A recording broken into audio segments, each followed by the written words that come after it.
na ipamahagi na sa 51 pampublikong paaralan sa elementarya at sekundarya sa Iriga City ang mga school-related supplies na kanilang ni-request sa lokal na pamahalaang lungsod ang ngayong hapon. Gamit ang Special Education Fund noong 2024 ay naipamahagi sa mga school heads at mga representative ng mga paaralan na dumulog sa maikling programang inorganisa ng LGU Iriga kanina ang kani-kanilang request tulad ng TV, air conditioning unit, monoblock chairs, cabinet, printer and inks at iba pa. Pakinggan natin ang naging pahayag o bahagi ng pahayag ni Mayor Rex Oliva kanina. Si mga request ninyo concerning the 50,000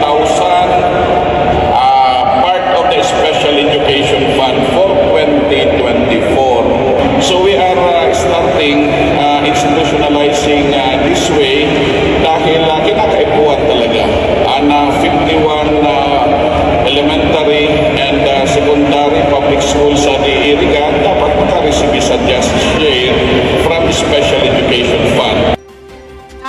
Labis naman ang pasasalamat ng mga paaralan dahil natupad ang kanilang mga kahilingan kung saan sa halagang 50,000 pesos worth of supplies ay makatutulong umano ang nasabing inisyatibo sa kanilang mga mag-aaral.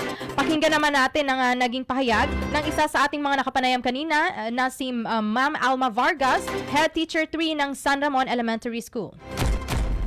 We are very happy po and thankful po kay Mayor Rex Oliva for granting these TV and monoblock chairs po. This will be very useful po sa school po namin and makakatulong po sa lahat ng mga learners po namin.